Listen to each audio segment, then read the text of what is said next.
Сәлем достар. Бүгінгі үйренетін сөздеріміздің саны 5, және сол сөздің 3-еуін сіздер әлдеқашан білесіздер. Ол сөздер жыл мезгілдеріне қатысты, немесе басқаша айтқан кезде маусымдарға қатысты. Маусымдар немесе жыл мезгілі деген түрікше мевсимлер болып табылады, яғни маусым, мевсим, мевсимлер, маусымдар. Жаз бен қыс түрікше қазақша сияқты яз және қыш. Жаз яз, қыс қыш.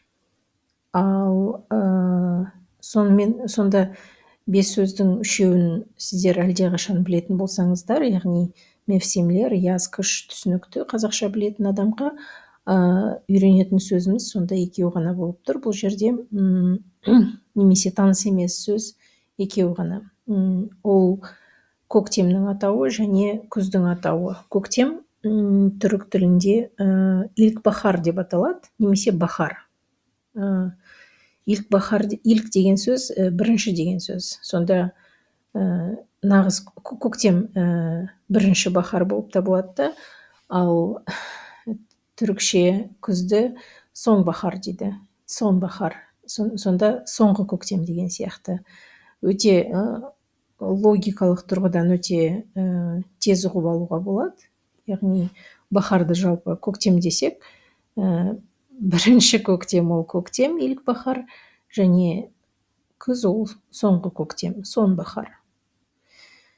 Негізі бәрі түсінікті сияқты, мевсимлер, яз, сонбахар, қыш, илк-бахар. Немесе қыш, қыс, илк-бахар, бірінші көктем, немесе нағыз көктем, яз, сосын сонбахар, соңғы көктем, немесе күз. Тыңдағандарыңызға көп рахмет. Келесі кездескенше аман сау болып тұрыңыздар.